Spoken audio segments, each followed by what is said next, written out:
how in the world did we get into healthcare? I was working at Channel 11, that's our NBC affiliate. I was invited to be a part of a public information committee for our local MHMR, which is mental health and retardation. And so that they serving people with developmental delay and mental illness and chemical dependency. And so I ended up working there for a while. When I was working at MHMR, I was a training specialist. One of my roles was to, teach defensive driving, do CPR, first aid. Rebecca Smallwood, our nurse here at Covenant, came to monitor me, teach a class. And after we finished, she said, "Can we talk?" I said, "Okay." And she goes, "No, can we talk?" And that's how I ended up here. And how many years ago was that? That was 12 years ago. So how do you feel to be a caregiver here at Covenant Health? What does that mean to you? I totally respect what the clinical side does, and I am glad that I am contributing to what they do. So I want to hear more about life in your household when you were a kid. I'm the middle of three. Okay. Older brother, younger sister. My dad was in the Air Force. So I was actually born a few miles away at Goodfellow Air Force Base in San Angelo. And even though I lived just 3 hours away, I've never been back. From there, we went to Taipei, Taiwan. And then we moved to San Bernardino, California, and I was there for a couple of years. Then we moved to Missouri. Well, it's actually Whiteman Air Force Base, and I remember that a lot. First through fifth grade, it's fantastic. Then we moved to Ramstein, Germany, and then we ended up here in Lubbock, Texas. And so just household was good. Mom and dad were strict. Mom was a fantastic cook. My dad was amazing. He could do just about anything, fix almost anything. Younger sister, musician, brother, kind of an artist and into retail and fashion. Did you go to Texas Tech? Yes, my degree's in communications. I was a DJ at the radio station on campus. Mm-hmm. Loved it. There's nothing better than being a DJ, to be honest, especially when you're young. You get to wear whatever you want, and all you get to do is play good music all day.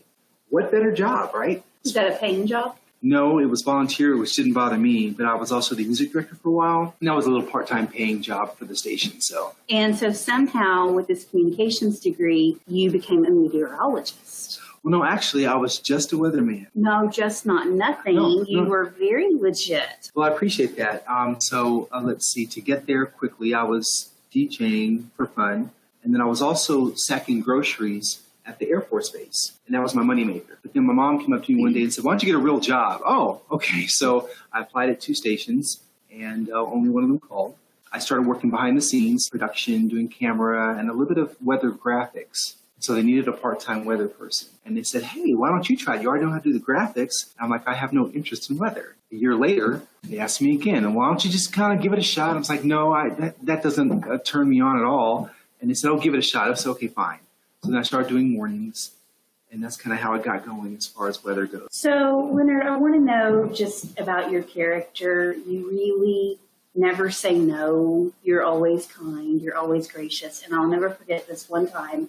You were on a peer interview panel, and somebody got emotional, and out comes a nice pressed handkerchief from your shirt pocket, of which you give to the emotional individual, and you say, "It's yours to keep." And you diffused a moment which kind of could have been embarrassing into a very loving gesture. My parents are Southern folk. And so my dad was from Charleston, South Carolina. My mom was Montgomery, Alabama. They just always said, always carry a handkerchief because you never know. And thankfully, I don't have to use them very often, but I like to have one available for someone. And I was glad I was able to help. Mm-hmm. So I have ever since I was a child. How many would you say you've given away? So I always say keep it. Yeah, you don't want that back. But I actually have people who will wash it and press it and put it in a baggie and give it back. But I think I probably have about out there, maybe a dozen or so. What else do you want us to know? Even having our big HR summit over these last 2 days, mm-hmm. Providence is poised to do some wonderful things. And I like what Dr. Kaufman, about not just in the healthcare realm and not just for us. Like he mentioned, say if there's a rural hospital in Missouri that we can give some insight to or some assistance, let's do those things.